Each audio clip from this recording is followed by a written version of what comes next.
Mario Viteri, mecenas de la literatura lambayecana,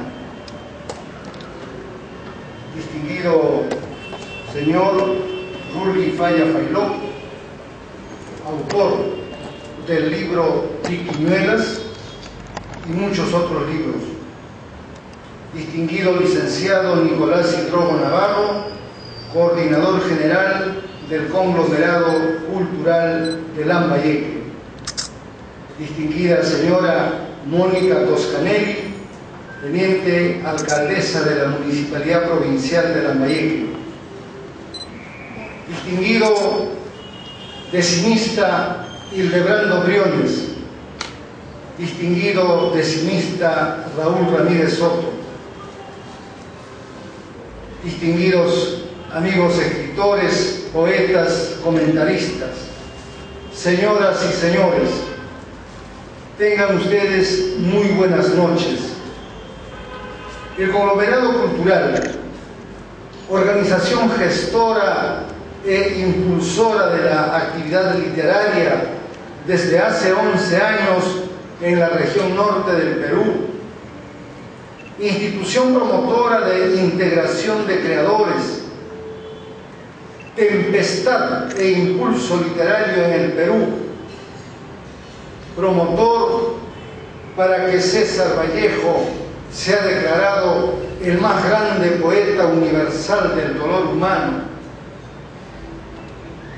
el Espacio Azul Norte Poético Narrativo, en su noche 378, en su año 11, os da la más cordial bienvenida a cada uno de ustedes que nos honran con su presencia en esta ceremonia de clausura del año literario número 11 y la presentación del libro de cuentos Triquiñuelas del reconocido autor Rulli Falla Failó. Una noche más, el Conglomerado Cultural de Lambayeque refuerza su contribución indesmayable a la literatura regional, nacional e internacional con esta noche cultural que será para el recuerdo y para la historia. Por lo que vamos a dar inicio a esta ceremonia con las palabras del licenciado Nicolás Hidrogo Navarro, coordinador general del Conglomerado Cultural de Lambayeque. Mejor sin micro. Sin micro. Sin micro, no, no sé.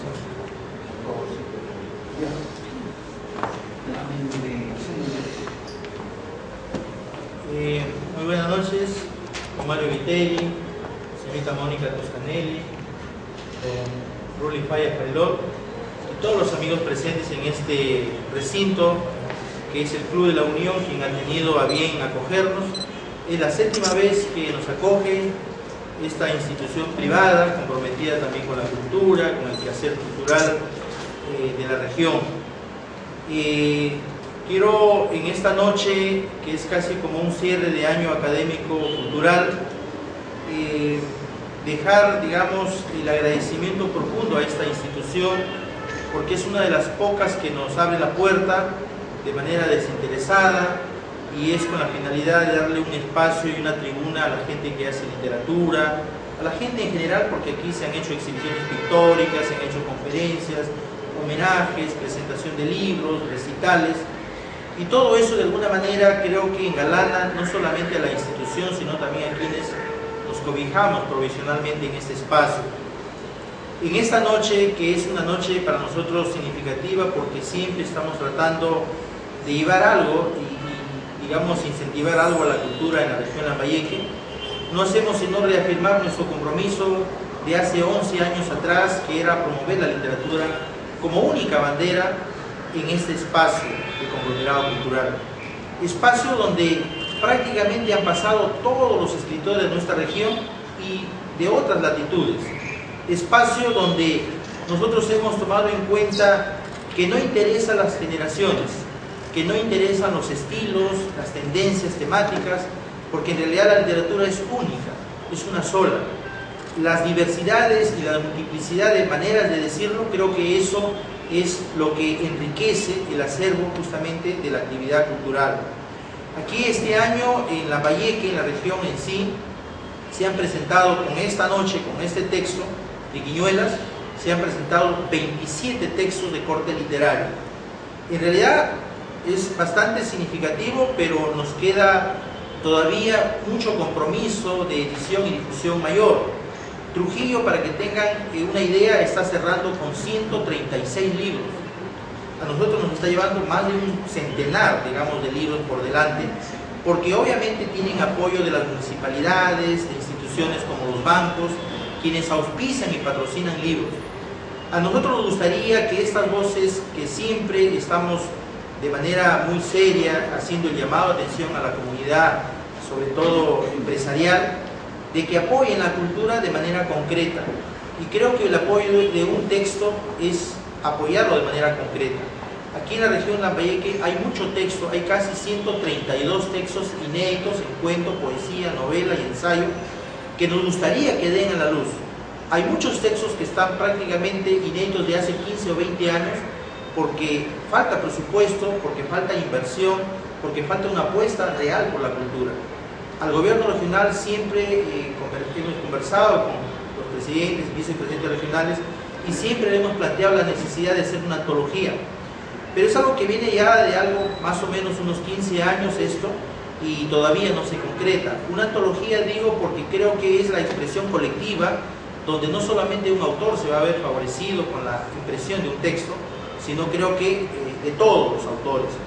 Recientemente ha habido un sacudón literario, que es la incorporación a la Universidad Pedro Ringayo de 10 nuevos autores que se incorporan al menú literario de la región, tanto digamos las tres provincias, Chiclayo, Lambayeque y Farañafe, y hay un compromiso de que no solamente quede en la universidad, sino también vaya hacia el sistema escolar que empieza en marzo del siguiente año. Para nosotros es importante eso, porque de esa manera vamos a ver que los autores por primera vez tengan una diversidad de autores. Habían solo 7 autores y que obviamente pues con mérito lo han tenido desde que era Renaud, desde el año 84 en que se hizo esta primera propuesta. Después de 31 años recién se incorporan 10 autores más, es decir, ahorita tenemos un promedio de 17 autores que están en el prospecto de manera obligatoria, y de esos 17 queremos incorporarlos también a otros compañeros que están en un proceso de incorporación, y que eso ya se ha hablado, pero creo que no es malo reiterarlo en este cierre de año literario aquí en el Club de la Unión, porque creo que es un compromiso que nos compete a todos. Creo que aquí una manera de reivindicar en vida a las personas es haciendo que los lean.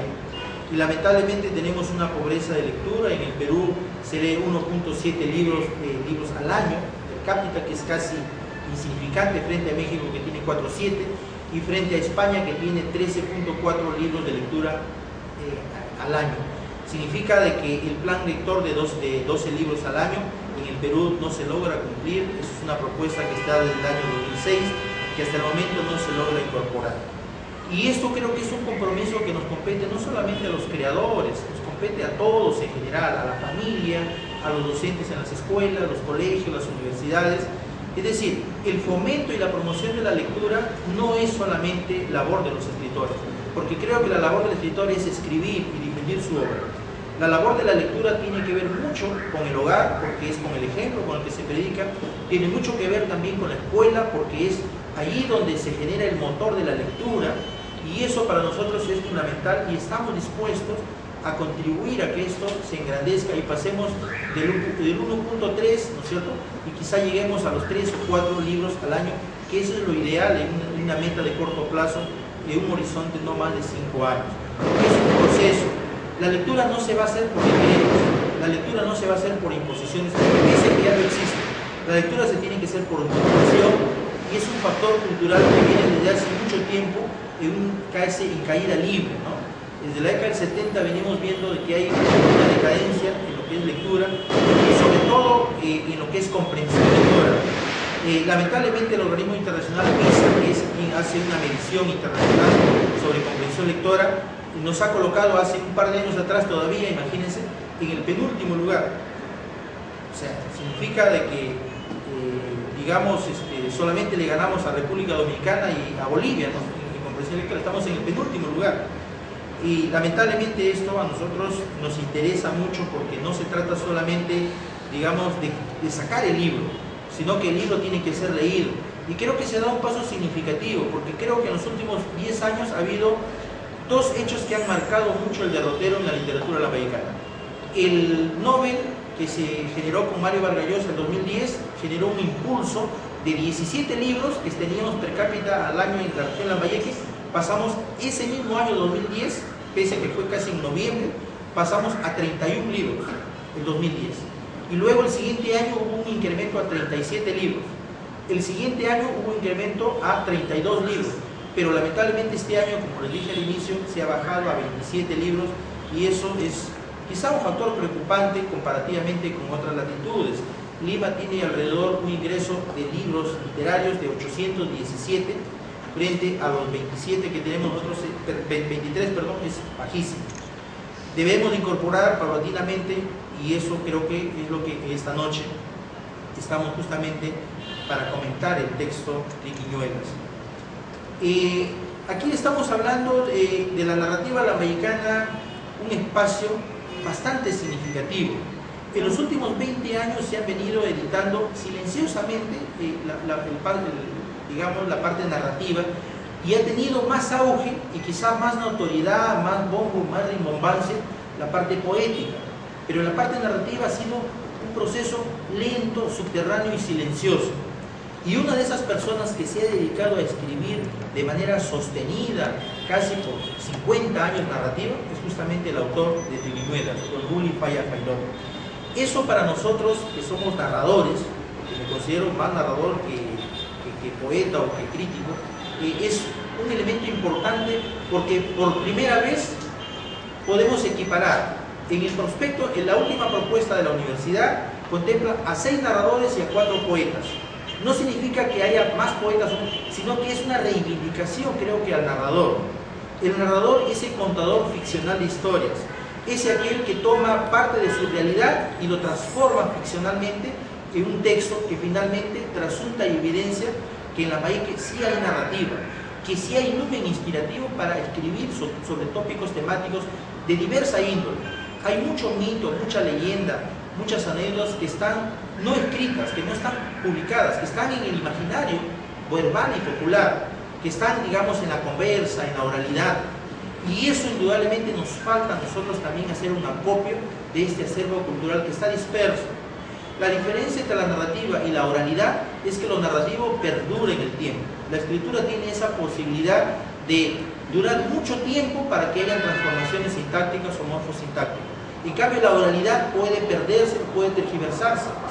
Y uno de los fundamentos importantes de la narrativa contemporánea es justamente que los textos están escritos y por lo tanto es difícil borrarlos cuando ya están leídos, cuando ya están impresos, cuando están en una biblioteca, cuando están en la lectura de los demás. Y aquí queremos resaltar que esta obra, que recoge 10 cuentos, no es otra cosa que la afianzación de la identidad cultural de los pueblos. No es otra cosa que la acentuación de esta tendencia de la lectura, digamos, citadina, la literatura urbana, que tiene mucho que ver con lo que es contar las historias desde lo más profundo, desde el pueblo, desde de las cosas o elementos intrínsecos que están en el colectivo imaginario popular. Esas lecturas donde hay las representaciones simbólicas y alegóricas de los personajes. Y Triquiñuelas tiene esa virtud. Contextualmente, para mí, Triquiñuelas representa casi ese pequeño dictadorzuelo, ¿no es cierto?, que funge de alcalde o autoridad política en los diferentes espacios, digamos, tanto de las comunidades que son distritales, provinciales y regionales. Esto para nosotros no es otra cosa que la evidenciación que se puede tocar diversos tópicos temáticos, que se puede abordar distintas perspectivas de hacer literatura.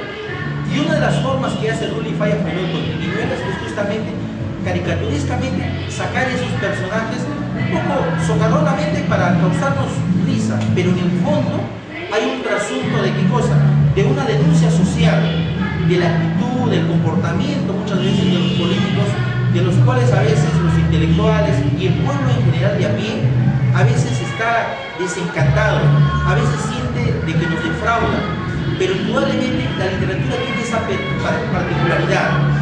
Lejos de ser, digamos, un panfleto, lejos de ser un denosto hiriente con palabras de repente muy fuertes, con lo literario nos enriquece. Mientras estamos sonriendo, vamos encontrando que indudablemente hay una denuncia trasfondo, hay una caricaturización del retrato literario. La parte topónica y prosopográfica se evidencia en cada uno de los personajes.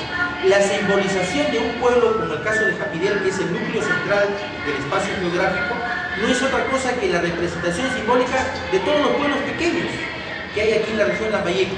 Porque indudablemente uno puede ubicar este Japidel de repente en Motupe, lo puede ubicar en Clarenafe, lo puede ubicar en Cañares, lo puede ubicar en cuanto espacio geográfico con la imaginación podamos acercarlo. Y eso porque indudablemente la literatura tiene esa posibilidad de hacer una metástasis, de llevar un espacio geográfico hacia otro y hacer que indudablemente uno pueda decir, eso se parece o tiene un cierto atiendo del personaje político de mi pueblo. Podría de repente un cañarejo decir, mira, tiene ciertos rasgos, el protagonista de estos cuentos tiene ciertos rasgos con el protagonista, digamos, de la obra, con el protagonista que tiene que ver con mi pueblo. Y esto creo que con un lenguaje bastante directo, bastante, digamos, significativo para el entendimiento popular y es para el sistema escolar, creo que Viñuelas tiene esa virtud de ser un texto que puede ser fácilmente, digamos, leído y comprendido por los estudiantes. Un texto que de alguna manera tiene un enunciado político y al mismo tiempo tiene una posibilidad de ser un ejemplo para poder impulsar a cada uno de los protagonistas, en este caso del cuento. Creo que la obra en sí no es otra cosa más que la caracterización simbólica de la actitud de los personajes. Y la actitud de los personajes, aquí no existen los personajes periodísticamente dichos tales y cuales son. Lo que aquí existe básicamente es una caracterización global, general, que puede ser uno y puede ser lo otro. Cuando se crea un personaje símbolo, uno no necesita caracterizar o decir el nombre de una persona. ¿Por qué? Porque en ese personaje puede caber muchas personas. Esa caracterización simbólica no es otra cosa que el camuflaje perfecto que hace el narrador para poder describir una realidad, para poder hacer soterradamente una denuncia sobre el comportamiento muchas veces. Y aquí el personaje justamente tiene esa personificación, digamos, de alguien que tiene una tendencia a ser un caudillista y muchas veces también como un espejo refleja el comportamiento mismo, ¿no es cierto?, de su entorno, el entorno social, el entorno personal, el entorno a veces del partido político, el entorno de quienes están usufructuando o a veces medrando o parasitando en el poder. Pero también tiene la caracterización también del pueblo, o sea, del comportamiento, la actitud muchas veces del pueblo es a veces complaciente, es una actitud muchas veces, digamos, tolerante, que permite que se den todos estos casos. Yo creo que aquí hay, en estos 10 cuentos, no hay otra cosa que una representación simbólica y alegórica de lo que es el pueblo en sí, de lo que nosotros llamamos políticamente la masa, y que termina finalmente siendo defraudada. En cada uno de los cuentos vamos a encontrar que el eje central, el eje vertebral de los cuentos, justamente es el desencanto popular. Es la entronización del personaje político en el espacio, digamos, que le compete, digamos, gobernar, pero al mismo tiempo, al igual que Sancho Panza, cuando le hacen esta pasada de gobernar la isla, la ínsula, la Barataria, también aquí encontramos que hay una especie de victimización, ¿cierto?, del personaje. Pero la victimización, más que el personaje, creo que es el colectivo. Es justamente ese protagonista colectivo que es el pueblo, que es el que da su voto, que es el que de alguna manera tiene esperanza, expectativa, y obviamente es un tópico temático que está, en estos momentos pues, está en boga, ¿no? Porque todo el mundo vive todo este escenario político y obviamente cuando lea la obra va a encontrar y vamos a decir, este se parece a fulano de tal, este se parece a mengano. Eso es un poco la magia del camuflaje de la literatura. Esa es un poco la capacidad que el narrador tiene de poder de alguna manera simbolizar, ¿cierto?, sus personajes. Y por lo demás creo que es una obra que va a pasar a ensanchar el acervo cultural literario, porque necesitamos, digamos, este tipo de literatura para acentuar y afianzar parte de nuestra identidad, que muchas veces cuando hacemos una literatura de ficción, nosotros nos retrotraemos a otras realidades y nos olvidamos que el escenario y espacio geográfico donde uno vive generalmente es muy rígido, ¿no es cierto?, en personajes. Yo creo que aquí hay una especie de, digamos, tomar de cada protagonista real, llevarlo a lo ficcional, de cada uno tomamos lo más resaltante, lo más relevante, y terminamos finalmente construyendo personajes simbólicos que pueden representar a muchos al mismo tiempo. Eso creo que es una de las peculiaridades que tiene Rulli Faya Failó, de tomar, digamos, del referente de la realidad inmediata, tomar sus temas. Y los temas que tiene Triquiñuelas, como su nombre lo enuncia, justamente es de generar una especie de truco, una especie de camuflaje, engaño, una especie de embuste que se hace colectivamente. Probablemente muchos políticos se sientan identificados en cada uno de los protagonistas, y muchos de los temas probablemente hayan sido parte de la idiosincrasia real, porque obviamente no queda la menor duda de que quien ha construido estos 10 relatos ha vivido esa experiencia, y al vivir esa experiencia uno tiene la capacidad de ficcionarlo y recrearlo, y de alguna manera construir un personaje es que conoce a muchas personas, y sobre el tomarle los rasgos más resaltantes de cada uno se elabora un protagonista literario.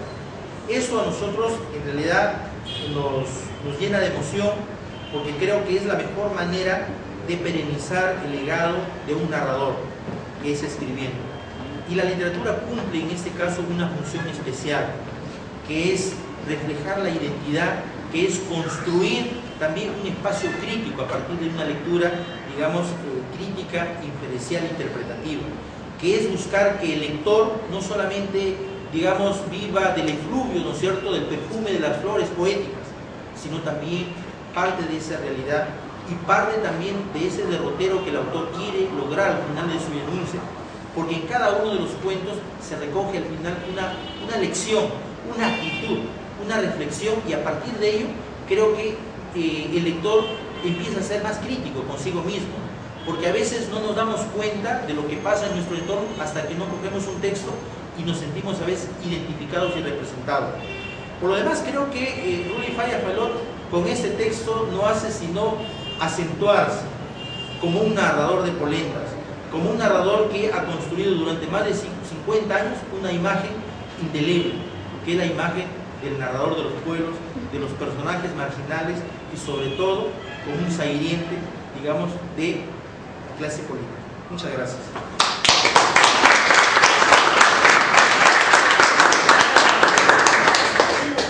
La bienvenida al licenciado Gilbert Delgado Fernández, nuestro comentarista también de esta obra. Me había olvidado de mencionar a nuestra poetisa Mariana Llano, que nos acompaña en esta noche. Bienvenido también el señor Lanceri Díaz a este acontecimiento literario. Don Rulli Faya Failó nació en Motupe, Lambayeque, Perú. Es licenciado en Filosofía y Ciencias Sociales por la Universidad Nacional Pedro Ruiz Gallo. Estudió zootecnia en la misma universidad y maestría en Ecología y Conservación en la Escuela de Posgrado de la Universidad Nacional Pedro Ruiz Gallo. Ha ganado varios premios literarios. Compartió el primer puesto del Premio Honor Peruano de Cuento con el escritor Andrés Díaz Núñez y con Humberto Tejada Jiménez. Compartió el primer puesto en el concurso de cuento Julio Ramón Ribeiro 2007, convocado por la Embajada de España en Perú a través del Centro Cultural de España.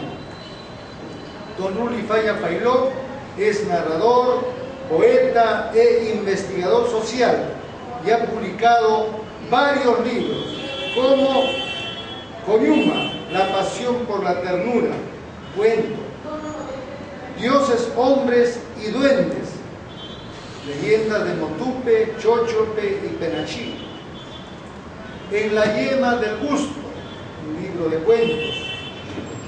El fuego de la memoria, un análisis del proceso religioso del robo sacrílego de la cruz de Chalpón.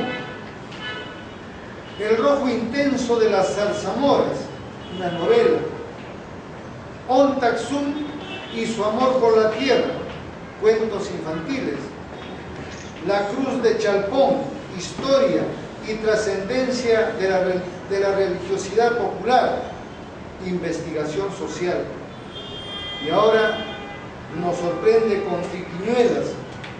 Triquiñuelas, como ya lo dijo don Nicolás Hidrogo, en la actitud politiquera y trama vertebral de 11 historias que intenta poner en evidencia el astuto y hasta ridículo comportamiento de los políticos de los pequeños pueblos del Perú profundo, con sus gestos y detalles caricaturescos, cuando asumen un micropoder de un espacio aldeano. Son esas formas astutas de actuar en la política para conseguir el poder, con la promesa y el posterior incumplimiento. El libro Triquiñuelas es una sátira social a los estilos y las epopeyas de los protagonistas cuando intentan proyectar un pseudo liderazgo que generan el hilo narratológico de los cuentos. Una vez más, Ruli Falla Failó se reafirma como el constructor de una identidad costeña de los pueblos y sus gentes. Así como con Don Quijote, Cervantes quiso ridiculizar las novelas de caballería de su época, Ruli Falla intenta satirizar y poner en aprietos a aquellos políticos cursis que con lectura del espejo se ven retratados y representados en ellos. Pido fuertes aplausos para don Ruli Falla.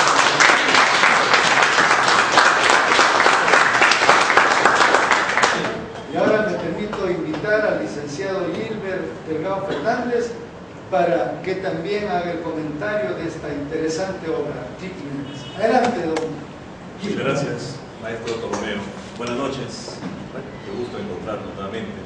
Poeta Mariana Llanos, gran decimista don Raúl Ramírez Soto, maestro Joaquín Guamán Rinza, conocemos por su labor también de indagación en lo que es el mito y la leyenda, escritora Teresa Menor, periodista Larceri Díaz, decimista don Hildebrando Briones, también incursionando ya en el ámbito de la literatura, nuestra amiga Socorro Granda, ¿no es cierto? Sí, un gran amigo, su esposo César Paz, profesora René Montenegro. Buenas noches para todos en general. Marisa también escritora, poetisa, esposa de Nicolás también presente. O sea, estamos en un escenario en donde la mayoría o tal vez todos tenemos cierta, en este caso, filiación con lo que son las letras, ¿no? Bueno, cuando hablamos de literatura, hablamos principalmente de un fenómeno de lenguaje, ¿no? Se concibe la literatura como un fenómeno de lenguaje. Ahora, el lenguaje tiene dos planos que son la lengua y el habla. Y en cuanto a la lengua, que es el código, sabemos que es cambiante. La lengua es energía, se lo dice, la lengua es vida. La lengua va evolucionando. La literatura también tiende a evolucionar. Si hablamos de un autor en específico, las distintas épocas miran con ojos también según lo que para sus referentes culturales termina siendo esta obra. Mira, si hablamos de William Shakespeare, en el Renacimiento, que es la época de la razón, la obra que se exaltó de él fue Hamlet, ¿no? La razón, el pensamiento filosófico, ¿de acuerdo? Pero no será lo mismo durante la época del romanticismo, donde la pasión se ve reflejada en esa actitud de Romeo y Julieta.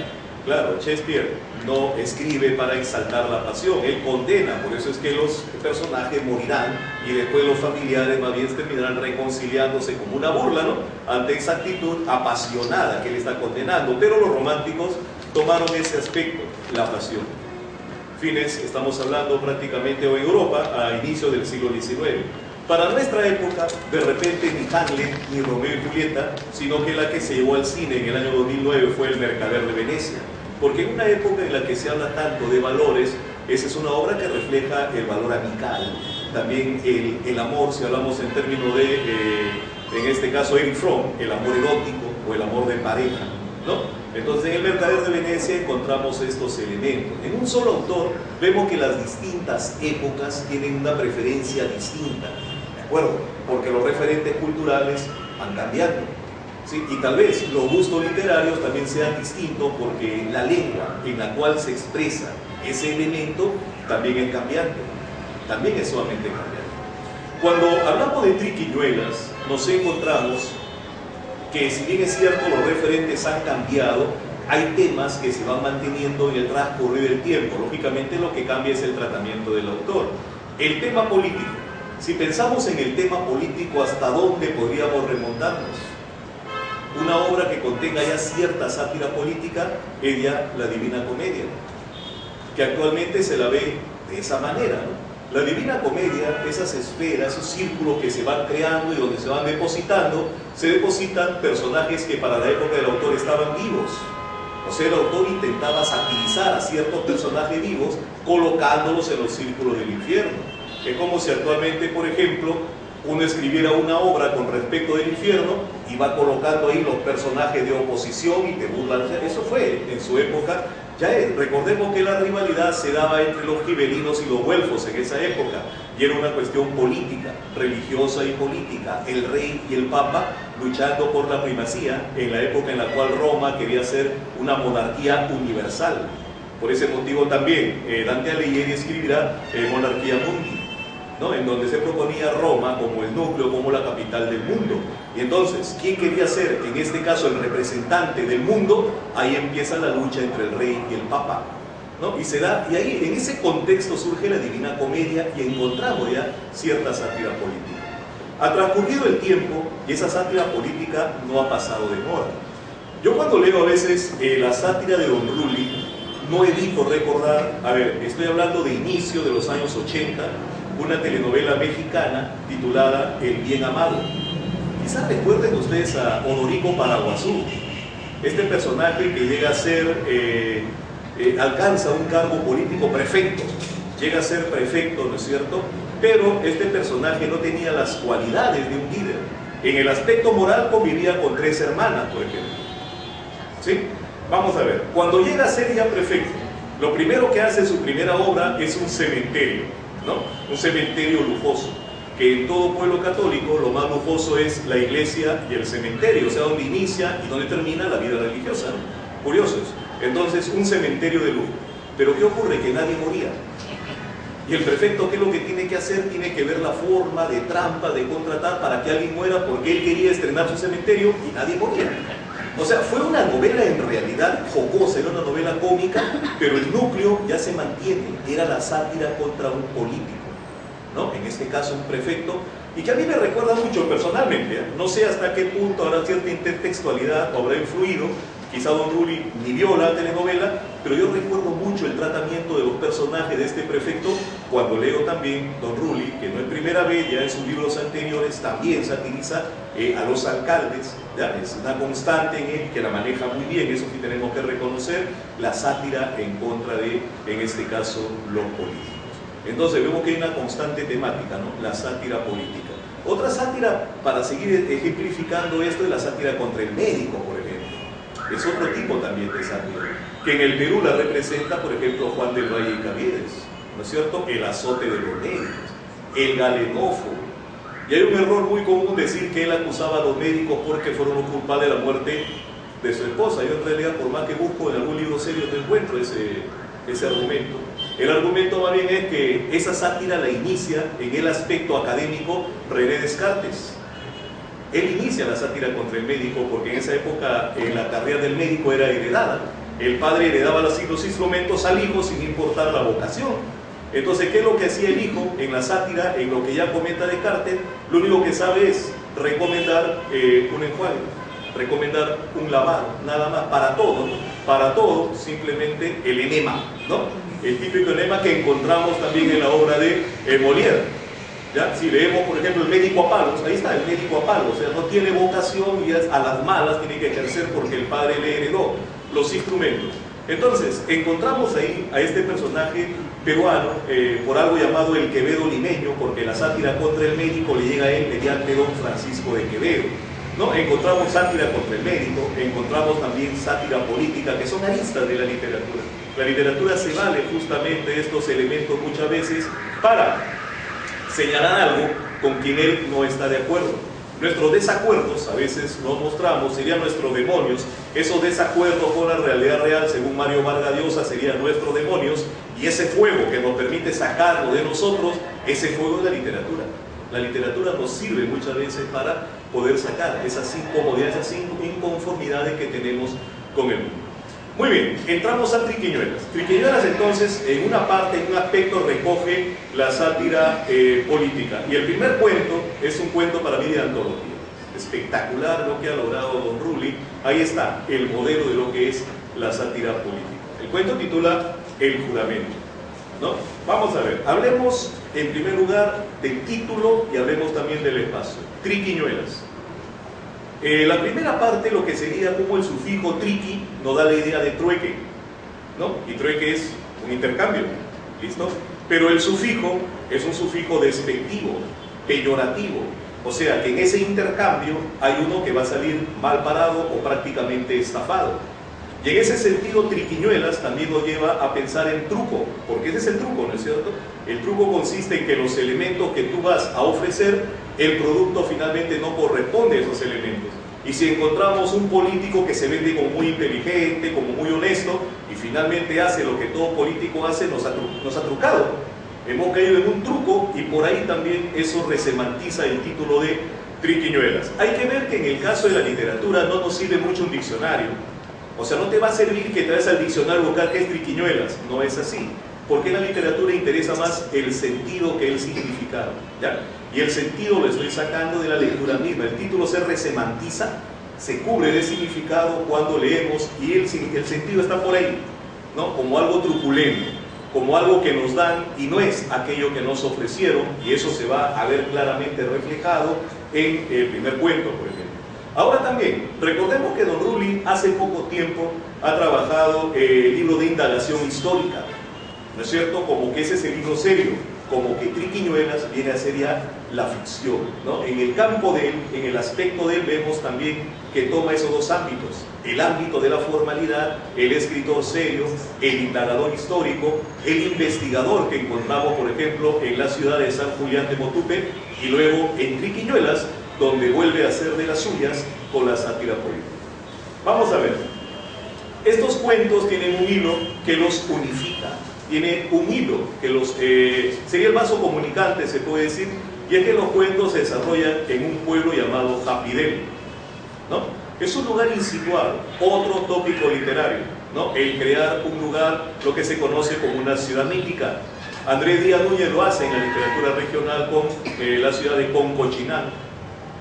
¿De acuerdo? Mayormente se acostumbra a decir que eso lo inicia William Faulkner en El sonido de la furia, con el condado de Yonapataufa, pero vamos a encontrar que en nuestra literatura peruana hay una ciudad de Quillac, y que es una ciudad insituada, es la ciudad de Aves sin Nido. Y si nos seguimos remontando en el tiempo, encontramos la primera novela española, El Amadís de Gaula. Gaula es también un lugar insituado, es un lugar que no tiene sustento geográfico real. Y si seguimos retrocediendo, encontramos en la comedia clásica, en la comedia Las aves de Aristófanes, un pueblo llamado Nefeloposigia. Ahí prácticamente tenemos que remontarnos para encontrar este tópico de lugar insituado, esa ciudad mítica, ese lugar, ese espacio que no tiene sustento geográfico real. Y don Rulli toma esa misma, se puede decir, técnica para crear un espacio insituado, en este caso Japidel. Quizá nos rememore los distintos pueblos, de repente Jaén, Pimentel, departamento de Lambayeque, o también Japidel, por su sonoridad, podría rememorar la frase inglesa Happy Days. Y recordemos que don Rulli anteriormente ya nos ha dado muestra de jugar con el inglés en su, por ejemplo, Okai. ¿Sí? Okai, dijo el Cholo. ¿no? Entonces ya hay por ahí una tendencia también a utilizar esa fonética inglesa, pero con fines un tanto satíricos. ¿Por qué no? Podría ser. No digo que es, no. En mi aspecto de comentarista propongo estas hipótesis para explicar, ¿no es cierto?, el nombre del pueblo mítico de Happy Valley. Muy bien, cuando entramos a los cuentos, este cuento, el juramento, le dije ya es, ¿qué te digo?, el modelo de lo que es una sátira política, ¿no? Y quizá un modelo que se remita a personalidades reales. Un alcalde que cuando tiene que dar su discurso ha olvidado el papelito, que hace una semana se lo han escrito, ¿no es cierto? Mira, o sea, no tiene ni la capacidad incluso de memorizar un discurso. Y a la hora de la hora, su sayayero tiene que estar correteando, buscando el papel del discurso, ¿no? Juega con la esencia y la apariencia. O sea, los personajes son o aparentan una cosa, pero en realidad lo que son es algo distinto. El hecho de que el alcalde esté en ese momento representando, ¿no es cierto?, una jerarquía política no significa, que sea cierto lo que dicen de él sus ayayeros, que es un tipo tan inteligente que no tuvo por qué haber ido a la universidad, que los genios nacen genios y punto. O sea, una manera de justificar la falta de formación académica y de estudios superiores, en este caso, del alcalde. ¿De acuerdo? El alcalde entonces tiene que hacer sus piruetas ahí para entretener a los demás, para matar el tiempo porque no sabe qué hacer, puesto que no tiene el discurso, ¿no? Y una, y dos, y por tercera vez, ¿sí? Hasta que aparece un borrachito y le cantará la verdad. Y le dice, ¿qué tercera, ni qué tercera? ¿No es cierto? ¿Sí? O qué tercero, ni qué tercero, le dice, los sesos los tienes en el trasero, ¿no? Y nos recuerda mucho este relato del traje del rey, ¿no? Donde un rey también es estafado, otro truco acá, ¿sí?, por unos sastres que le dicen que le van a ofrecer un tejido que solamente la gente buena puede ver, ¿te acuerdas? Y al final es un niño el que dice, pero si el rey está desnudo, o sea, un niño y un borracho son los que dicen la verdad. En el relato, un niño, en este caso de Don Rulli, es un borracho quien le dice la verdad al alcalde, ¿no es cierto?, que es todo lo contrario de lo que aparenta, puesto que no tiene perfil de liderazgo, ni siquiera intelectual, ¿de acuerdo? En todo caso, tampoco es una persona que tenga en el aspecto intelectual facilidad de lenguaje. Y sabemos por Piaget que lenguaje y pensamiento están unidos. Al no tener capacidad lingüística, lógicamente inferimos que se trata de un hombre de escasez también intelectual. Pero si bien Don Rulli trabaja muy bien la sátira política, tiene un relato el cual no deposita ya en otro ámbito. Quizá la esperanza de que existan fuerzas más allá de lo que vemos, que permitan en algún momento las cosas ponerlas en orden. O sea, no podemos ya con esta gente. ¿Qué ocurrirá? ¿Qué tendría que ocurrir? Una fuerza sobrenatural que permita poner las cosas en orden. Y desliza esta idea con un cuento en el cual un tipo en una camioneta está arrastrando a un perrito, dándole vueltas al perro alrededor del parque. Tipo desalmado, definitivamente, ¿no? Muy bien, la gente se logra rescatar a este perrito llamado el Sambo, que finalmente el perrito se repone, ¿no es cierto? ¿Sí? Se le brinda cariño, y en una oportunidad, cuando el perrito escucha una volcadura, el perrito será quien conduzca a la gente con sus ladridos hasta esta camioneta volcada, en donde logran rescatar y salvar la vida de este hombre, que tiempo atrás había sido el encargado de maltratar a este animalito. ¿En qué pensamos al instante? En la ley de la reciprocidad. Pensamos en karma, ¿no es cierto? Que aquello que haces es aquello que te va a ocurrir. Y quizás se deslice en una parte de los relatos esta idea de que ya de repente por nuestras manos no podemos cambiar nada, y que más bien las cosas, para que cambien, o el futuro debemos más bien encomendarlo a ciertas energías sobrenaturales ajenas a nosotros, porque parece que en nuestro caso no se da lo suficiente como para cambiar el transcurso de los hechos y de la historia. Pesimismo podría ser, pero en el aspecto literario es de alguna manera bienvenido. La literatura es amplia, la literatura lo absorbe todo. En la literatura encontramos en realidad variedad de temas. Entonces, Don Rulli juega también incluso con los sincretismos. y ya lo había encontrado yo, comenté el libro de Motupe, ¿se acuerdan? La ciudad San Julián de Motupe, había encontrado los sincretismos, y ahora nuevamente, ¿no? El personaje, el alcalde, se llama José Santiago, que son nombres bíblicos, ¿no? ¿Y qué ocurre? Que en nuestra cultura acostumbramos por tradición a colocar nombres bíblicos, pero parece que hemos olvidado ya, porque colocamos un nombre y luego nos olvidamos de la formación moral que exige de alguna manera una adhesión, en este caso religiosa. O sea, este tipo, este alcalde de nombre bíblicos no tenía nada en realidad de formación moral, porque cuando él en este momento él quiere un beneficio para sí, se remite también a aspectos paganos como el aroma de los pétalos o el indagar o utilizar otras formas de, ¿qué te digo?, medios como para lograr sus fines ajenos a lo que realmente es la religión oficial. ¿Listo?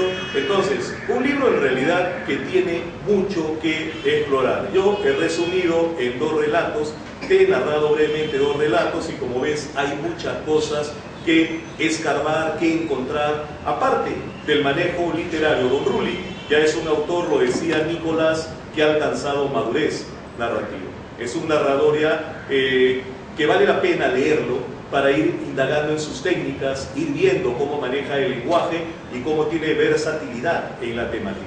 Entonces, totalmente recomendable. Yo le agradezco a Don Rulli por haberme obsequiado unas horas de deleite leyendo su libro y les recomiendo también a ustedes vivir lo mismo con la lectura de Triquiñuelas. Muchas gracias.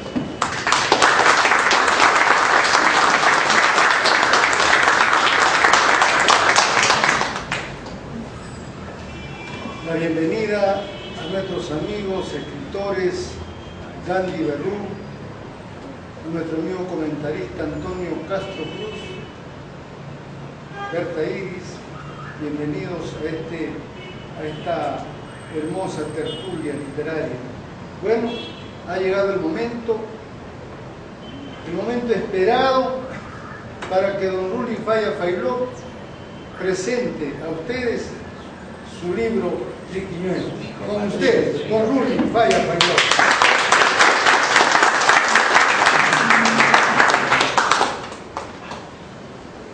A todos ustedes, buenas noches.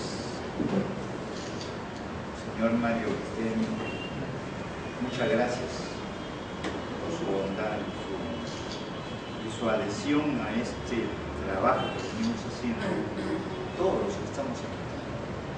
Desde Conglomerado, Ran, Gilbert, Raúl, Brando, nuestros amigos que estamos dedicados pues, a producir cultura, a producir educación a través de nuestros libros.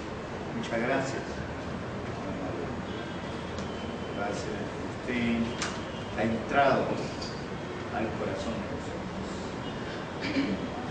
Gracias, Mónica Toscanelli, que para suerte mía, ella es teniente alcalde, o yo diría teniente alcaldesa ya en el lenguaje inclusivo de la municipalidad provincial de Lambayeque. Para mí es un honor, y aparte de que es panzaver, es motupán, ¿no? Eso realmente me llena de alegría también, ¿no? Estar en la presencia de Raúl Ramírez Sotos, el decimista Brando, nuestro gran amigo periodista García Díaz, Castro, Teresa, Mariana Llanos, nuestro amigo Díaz, y realmente Berta Iris te veo después de mucho tiempo. He tenido que buscar en el Facebook por dónde andas. Entonces, yo sinceramente, gracias Socorro por estar aquí también. Gracias. Realmente yo me siento muy halagado, muy lleno de emoción de estar con ustedes. Sinceramente, eso me da una fuerza tremenda para seguir haciendo lo que tanto debemos de hacer. Amigo Rinza, muchas gracias. Stan Paya, Bailó, mi hermano, gracias por estar aquí. Yo sinceramente me siento muy agradecido a Gilbert por las cosas que dice, ¿no? Que me dejan que yo a veces digo, me pregunto, ¿eso he dicho yo en este libro? Oye, he sacado tantas cosas, ¿no? Pero es que uno escribe realmente, yo lo hago, yo escribo y llega a las manos de Gilbert que desmenuza las cosas, ¿no? Y esa es la labor interesante del libro como crítico. Nuestro amigo Nicolás, que nos da un panorama tan hermoso de la literatura, porque él la conoce, ¿verdad? Yo creo que es una autoridad en lo que es hoy la literatura. Eso va, amigo Dolomeo, gracias por todo lo que has dicho de mí. Lo que siento esta noche que no voy a dormir, las cosas que me dicen sinceramente, pero que no me hacen orgulloso ni vanidoso, sino al contrario, me hacen sencillo, humilde, y otra cosa que me lanzan un compromiso tremendo para seguir produciendo. Creo que el escritor tiene que seguir produciendo. La única manera de vivir y de tomar una existencia auténtica es a través del libro, publicando. Bueno, hay que hacerlo, los temas están ahí, como dice Nicolás, están en los pueblos pequeños, sencillos. Por eso que yo no me vengo a Chiclayo.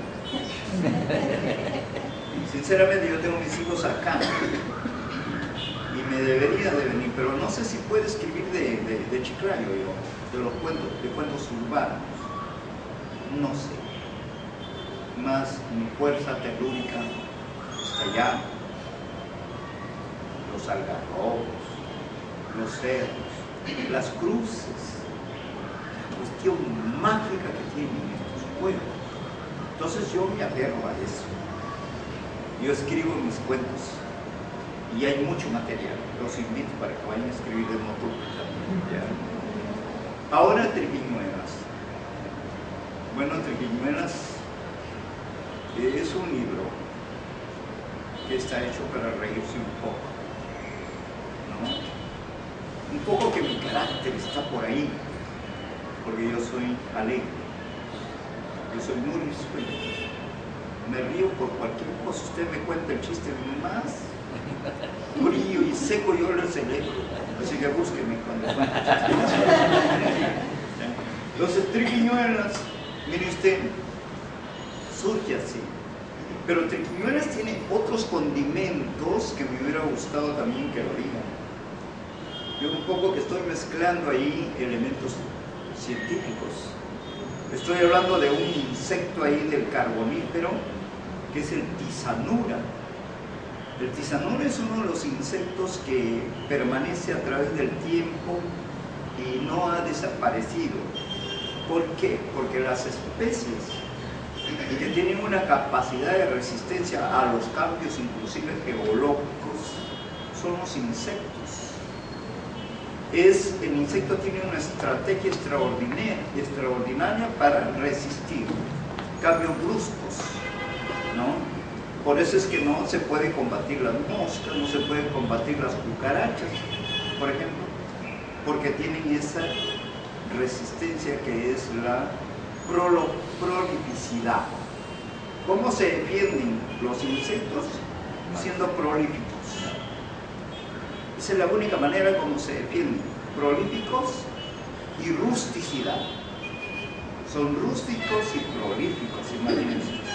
Y el ser humano no puede combatirlos por eso, porque tienen esa resistencia extraordinaria, se multiplican extraordinariamente, soportan frío, calor, soportan todo, y ahí los tenemos. Y en uno de mis cuentos hablo de eso, ¿no? De un biólogo que va al laboratorio a crear una sustancia, cómo combatir la corrupción en las municipalidades. Un biólogo. Este biólogo hace una serie va al laboratorio, utiliza los matraces, las tinciones, el agar-agar, eso. Bueno, eso yo lo aprendí en el laboratorio de microbiología, ¿no? Entonces, mire usted, y él combina una serie de sustancias y encuentra que el tisanura, que es el insecto, y una mosquita que se utiliza actualmente en la tecnología agrícola, utiliza esta mosca que se llama la trichograma. Es una mosquita pequeñita que tiene la capacidad de hospedar o ser hospedero de los insectos plagas. La mosquita deposita ahí su larva y la larva, como está en el organismo del hospedero, lo mata y de ella sale la mosquita y vuela, se reproduce. Entonces todos esos elementos técnicos científicos se utilizan en el cuento, ¿no? Para crear una sustancia que se llama la Feroetica tis, que es una creación naturalmente. La fero, yo estoy hablando ahí de las feromonas. Las feromonas son hormonas segregadas por los animales hembras. Suelta la feromona en el aire y el macho, el chivo, el chivato que le llamamos nosotros, puede estar a 200 o 500 metros, que no hay corral que lo resista, salta el corral, la cerca y llega donde está la hembra esperando. O sea, le suelta la feromona y el chivo la persigue y se va y logra la copulación. Entonces, miren usted la importancia de la feromona. Eso hacen las libélulas. Las libélulas se aparean así. La hembra lanza la feromona y la libélula macho la percibe y se aparean en el aire y aprovechan la brisa de la tarde o de la mañana para enamorarse y para hacer el amor. Que no quisiera hacerlo en el aire. Entonces, mire usted, yo estoy empleando esas cosas, ¿no? La feroética, la ética, la moral que debe tener las personas. Y tis es el tisanura, es un insecto. Ese insecto los tenemos en las casas, en todos sitios lo tenemos, que son lo que le llamamos nosotros los pececitos plateados, ¿no? Que se aprovechan de nuestros libros. Que se comen los libros. Esos son los tisanuras. Es un insecto que tiene millones de años, ¿no? Entonces estoy aprovechando todas esas cosas para decir también lo mío en estos cuentos. Y ojalá pues este libro les guste. Estoy poniendo un cuento ahí que me parece que es un cuento un poco para reírse también,